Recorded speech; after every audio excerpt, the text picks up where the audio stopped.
مرحبا بكم في قناتكم Deutsch lernen mit سناء، ومرحبا بكم في سلسلة DAF Compact Neu A1. نحن الآن في الوحدة الرابعة جهة التمارين الصفحة 101. إذا تتمة للتمارين صفحة 100. إن كنتم تشاهدون القناة لأول مرة لا تنسوا الضغط على زر الاشتراك وتفعيل الجرس ليصلكم الجديد. كذلك شاركوا الفيديو مع أصدقائكم واضغطوا على زر الإعجاب إن أعجبكم الفيديو وأعجبتكم طريقتي في الشرح. والآن إلى التمارين. Bilden Sie Sätze und schreiben Sie sie in Ihr Heft. Es gibt immer zwei Möglichkeiten.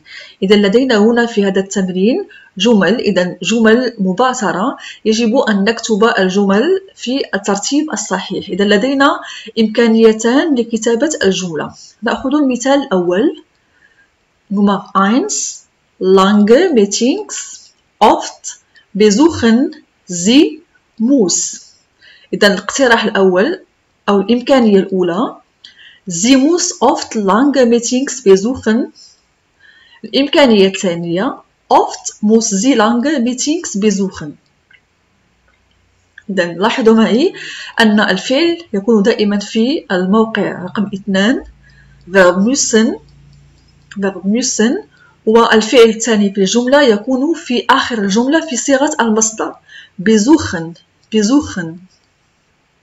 وزوبيكت يكون إما في أول الجملة أو يكون بعد الفعل. إذا حاولوا أن تنجزوا هذا التمرين، خذوا وقتكم الكافي، ثم بعد ذلك سنمر للتصحيح.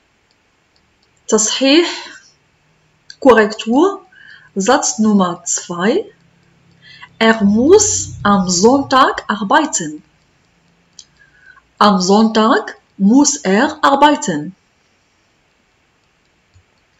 Satz Nummer 3. Sie muss um 8 Uhr im Büro sein. Um 8 Uhr muss sie im Büro sein. Satz Nummer 4. Sie kann am Wochenende wegfahren. Am Wochenende kann sie wegfahren. Satz Nummer 5. Kann morgens lange schlafen. Morgens kann lange schlafen. Satz Nummer 6. Sie muss jeden Tag im Büro arbeiten. Jeden Tag muss sie im Büro arbeiten. إذن أتمنى أن تكون أجوبتكم كلها صحيحة.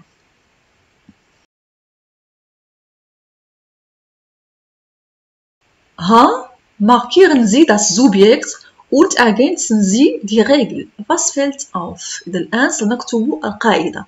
Das Subjekt. إذا Subjekt قلت لكم في المثال الأول أن Subjekt مثلا هو Sie. في المثال الثاني Beispiel Nummer 2 Subjekt Sie, Sie, Sie. Das Subjekt steht immer auf Position. denn دائما Subjekt يحتل الموضع Position gut 1.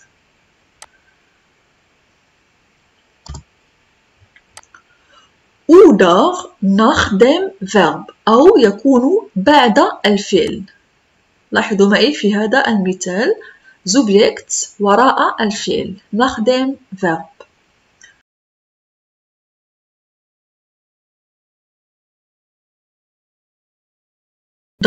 Warum ist das so? Schreiben Sie Sätze mit den. إذا سنكتب الجمل باستعمال den ودين تعني لأن. لدينا Satz Nummer 1 ist Leopold Schauspieler, denn das Theater liebt. denn الجملة Leopold ist Schauspieler denn liebt das Theater.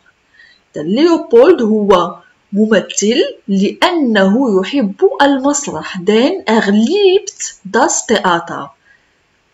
لأن إذا حاولوا أن تربطوا الجملة الأولى والجملة الثانية باستعمال den.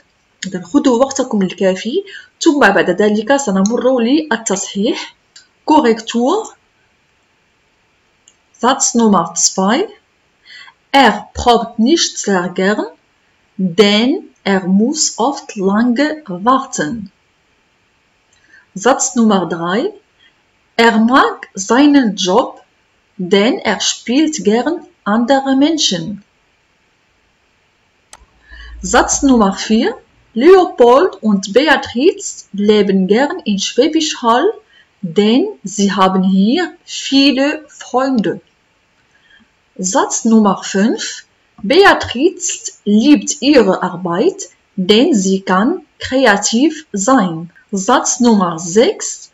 Sie kennt Deutschland schon sehr gut, denn am Wochenende kann sie oft wegfahren. إذن كان هذا هو التصحيح تمرين. أتمنى أن تكون الإجابات كلها صحيحة.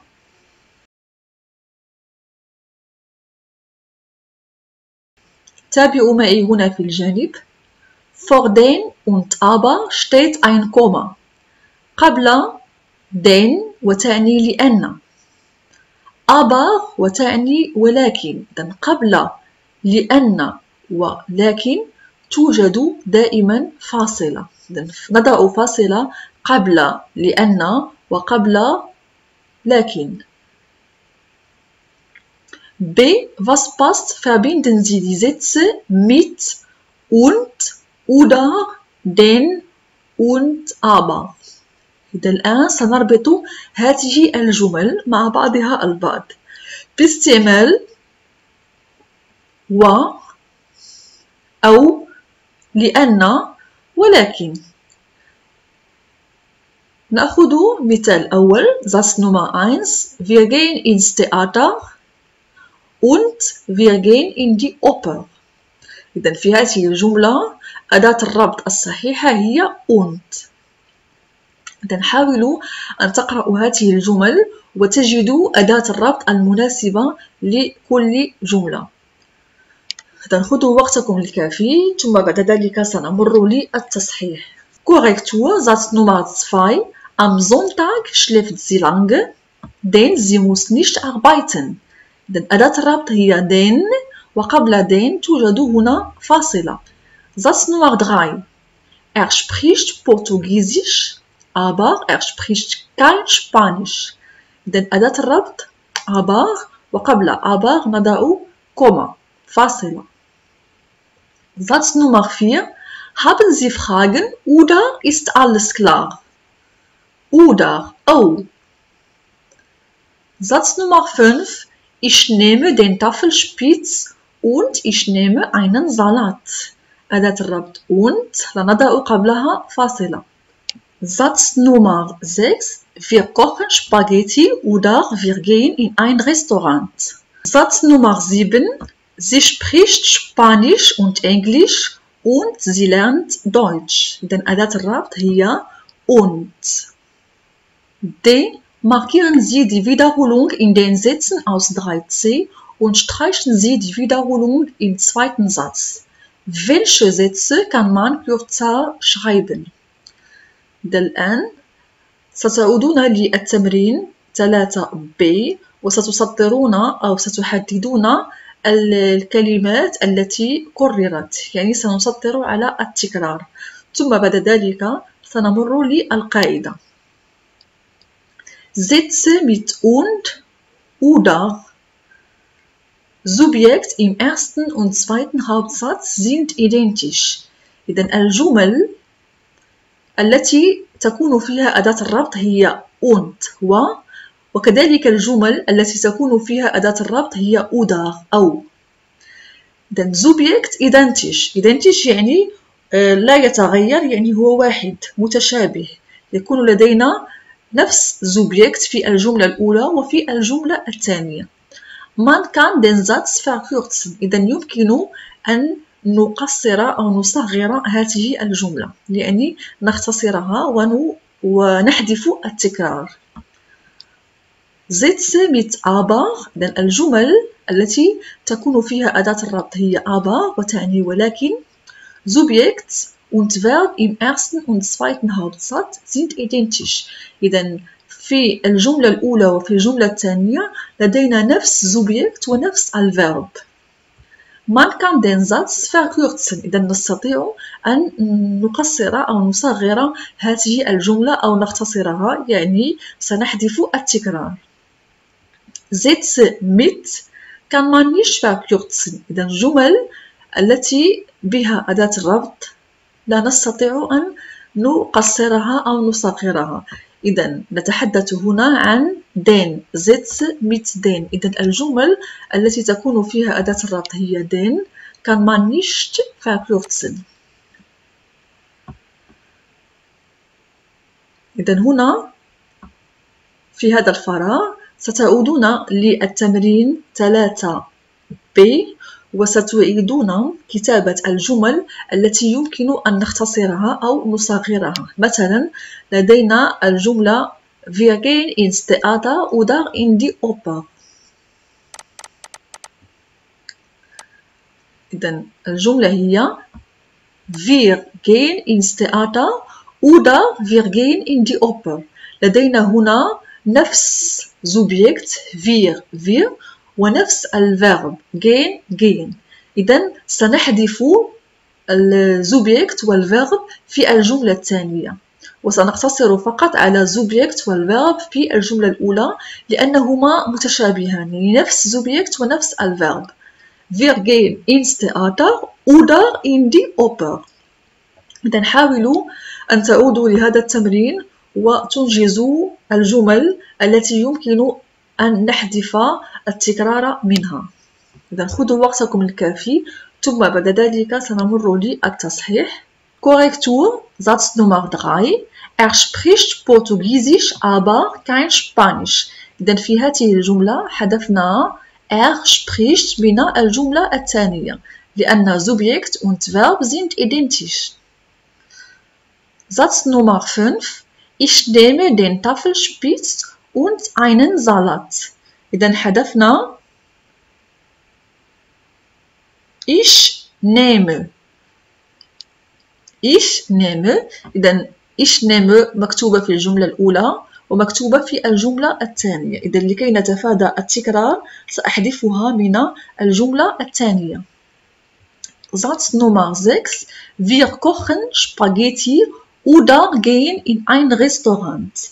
إذن حذفنا في هذه الجملة wir لأن لدينا في الجملة الأولى wir. إذن Subjekt ist identisch ولكن الverb هو مختلف. إذن احتفظنا بالفعل في الجملة الثانية ولكن حذفنا wir. Satz Nummer 7. Sie spricht Spanisch und Englisch und lernt Deutsch. إذن في هذه الجملة حذفنا Subjekt لأنه يوجد لدينا في الجملة الأولى ولكن احتفظنا بالverb لأن verb هو مختلف. في الجملة الأولى لدينا verb sprechen وفي الجملة الثانية لدينا verb lernen.